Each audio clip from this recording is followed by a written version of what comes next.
Kalimutan mo na ang tagumpay kung wala kang malinaw na pananaw sa buhay.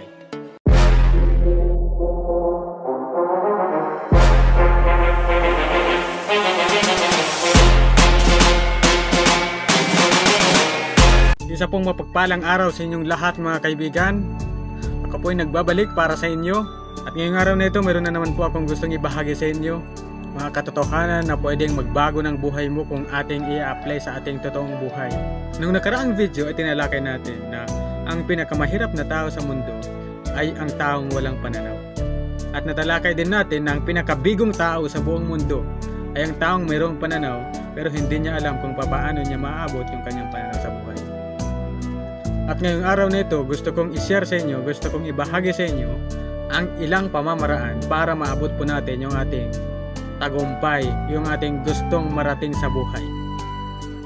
At ang isang nga pong pamamaraan para maabot po natin ang ating pananaw, ang ating tagumpay, kailangan magkaroon ka ng isang malinaw na layunin. Malinaw dapat yung kalsada mo, malinaw dapat yung lalakaran mo o yung lalakbayin mo. Kung wala kang malinaw na layunin, gusto kong sabihin sa iyo na kalimutan mo na ang tagumpay. Wala kang maaabot na tagumpay kung wala kang malinaw na kalsada, kung wala kang malinaw na pangarap sa buhay.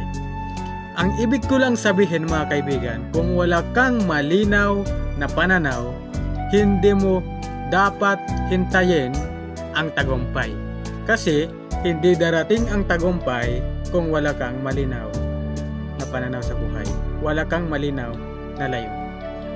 At kung meron tayong malinaw na layunin mga kaibigan, maraming mga benepisyo sa mga taong mayroong malinaw na pananaw. Ano ba yung benepisyo, yung kagandahan, yung magandang naidudulot sa isang tao kapag mayroon siyang pananaw o mayroon siyang pangarap sa buhay? Una, makakaroon siya ng focus, isang tiyak na patutunguhan. May mga tao mga kaibigan, okay lang sa kanila kung saan sila sumuot, okay lang sa kanila kung saan sila lumiko, okay lang sa kanila yun.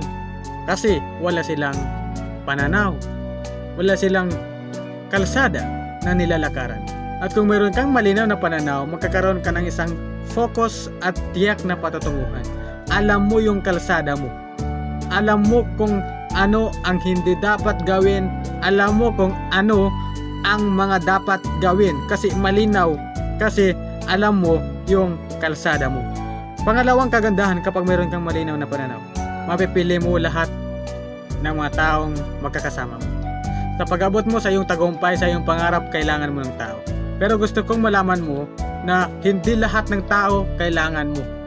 May mga tao na pwedeng lason para sa iyo, para sa iyong pananaw. May mga tao na haharangan ka. May mga taong galit sa pananaw mo, ayaw sa pananaw mo, ayaw sa gusto mong marating sa buhay.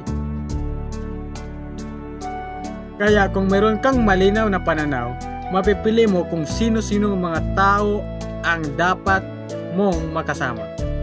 Kung sino-sino mga tao ang hindi dapat makasama.